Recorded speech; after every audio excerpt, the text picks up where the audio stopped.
Hello and welcome. I'm glad you're here. Let's start. If you enjoy powerful real lifestyle stories about betrayal, success, and revenge, make sure to like this video, subscribe to the channel, and stay until the end. Because the final moment of this story revealed something I never expected. The first sign that something was terribly wrong wasn't a phone call, it was the flood of messages. My phone started vibrating nonstop the moment I told my parents I had lost everything. Not a single message asked if I was okay. Not one. The first text from my mother simply said, "We need to talk, privately. No concern, no sympathy, just business."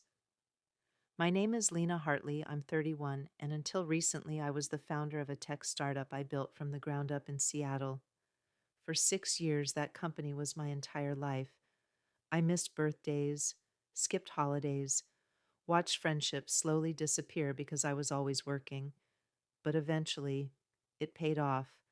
The company sold for $18 million. Most people think selling a company is the moment life becomes easier. For me, it became the moment the truth started revealing itself. Because before the deal closed, my lawyer Daniel Mercer gave me one strange instruction. Tell your family you lost the money. I thought he was joking.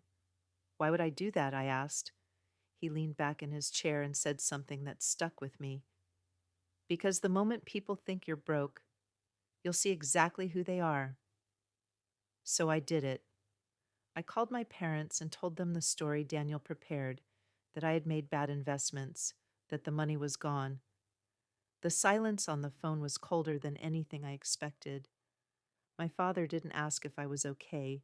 He didn't ask how it happened. He simply said, "That's disappointing." Then he hung up. 10 minutes later, another message appeared. "Don't come home until you figure out your mess." I sat there staring at the screen, but the real shock came later that night. At 2:43 a.m., Sutsnevitz, my cousin Maya, sent me a screenshot. It was from a family group chat I wasn't part of, and the first message I saw made my stomach drop. My mother had written, "This might be our chance." Chance for what? My hands started shaking as I scrolled. My uncle wrote, "If she's broke, she's useless now." My sister Caroline replied, "I told you she'd crash eventually." Then my father wrote the message that made everything suddenly clear. Move fast before she asks questions about the trust. The trust. I stared at those words for a long time. I had just sold a company worth millions, and apparently my family had been hiding a family trust from me the entire time. Daniel's warning echoed in my head. They're not celebrating your success, they're calculating it. At 7:11 a.m., my phone rang. My mother. Her voice sounded overly sweet. "Lena, sweetheart, could you come by the house today? We need to handle a few things." She had no idea I'd seen the messages, and she definitely didn't know I wasn't coming alone. Daniel insisted on coming with me. "You're about to watch a performance," he told me as we drove to my parents' house in Portland. "Your job is simple. Don't react, just observe." When we walked inside, the house felt different, colder, like every word had already been rehearsed. My mother didn't hug me. My father didn't ask how I was doing. Instead, he walked in holding a thick envelope with my name printed on it. He handed it to me without looking me in the eye. "Sign these," he said. "It's better for everyone. Better for everyone except me." I opened the envelope slowly. The first line made my heart stop. Revocation of beneficiary rights. My own family was trying to remove me from the family trust. Just like that. My mother stepped closer.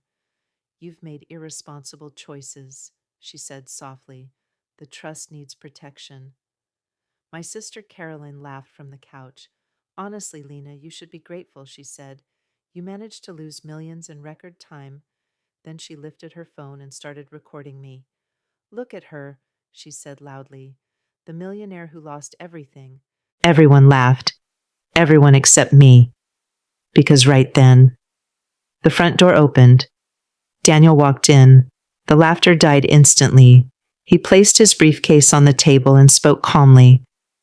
I believe this meeting requires legal supervision. My father frowned. What are you doing here? Daniel opened his briefcase and placed a thick folder on the table. Because Lena didn't lose her money, he said. She followed my instructions. Silence filled the room. My mother's face went pale. What instructions? Daniel slid the folder toward them. Inside were documents, emails, bank transfers, legal records, all connected to them. You attempted to redirect the trust funds into a private account under Caroline's name, Daniel explained.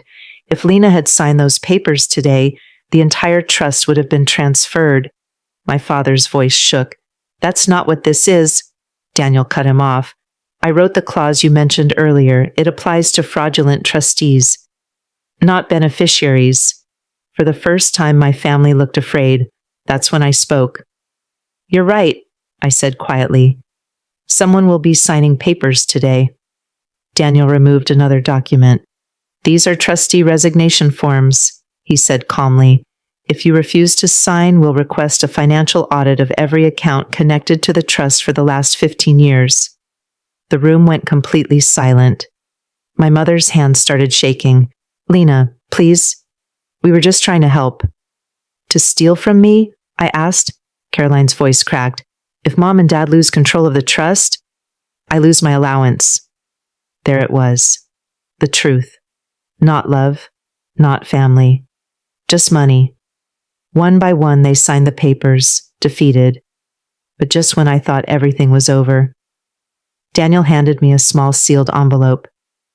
This was left for you, he said quietly, by your grandmother.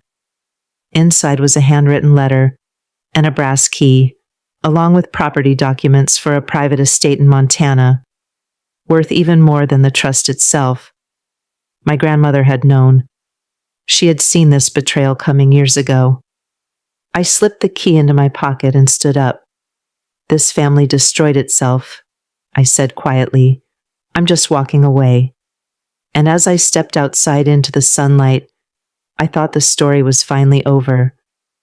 But later that night, when I opened my grandmother's letter completely, I discovered one final secret she left behind, and trust me, that secret changed everything again.